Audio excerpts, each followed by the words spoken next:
nicinga uMacungwana wayesober nyani mhla decide ukudisband political killings task team?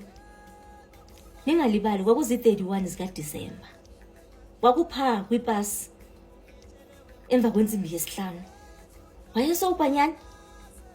Hayi evidence leader imbuza into yoba nyanyana kho umuntu wa consulta naye before uthathe isinqumo. Wathetha no president ngento efana nale. Bokukhona phi ngathi ufuna ukuzibamba khona ngokungathi oyi wathetha no president. Qha noma wayicinga ba kwekho uzabuza upresident.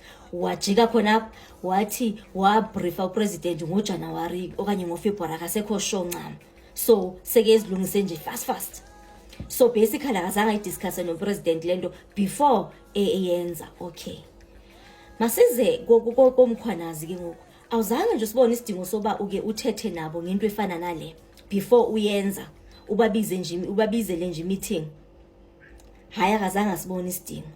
Even after umkhwanazi wazidela wabhalela wena uba ucela into banike nidibane wena noMasemula noKhumalo. I think no Brown ngoba inoba seyikhona into asekeyivile ngoBrown ngoba ungathi uGeneral Mkhwanazi wabhalile leta nge4 ka April ba hayibo ndoda ngicela sike sidibane khona umcimbi kumele siuqoshelise apha. Uthi indlela eyabhalwa ngayo akanaso nje structure sinjalo esiphoyiseni. iWest xa izafaka uBrown Mkhotsi ungangeni ndawo kwiorganization yabo esisesiphoyiseni ke ngoku. Okay, so awuzange nje sibone isidingo. Akazange sibone isidingo. Okay ke. Unezi colleagues zakho eze IMC aiza phi parliament ke ngoku. Nazo akangibona isidingo nje soba mawuqoshelisa umcimbi ofana nalona abugqithise pha kubo before uthathe isinqumo. Hayibo uMacungwana.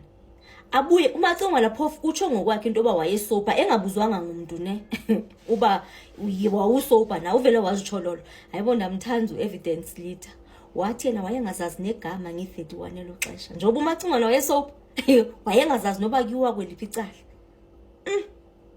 31 December. I was sober when I wrote this letter.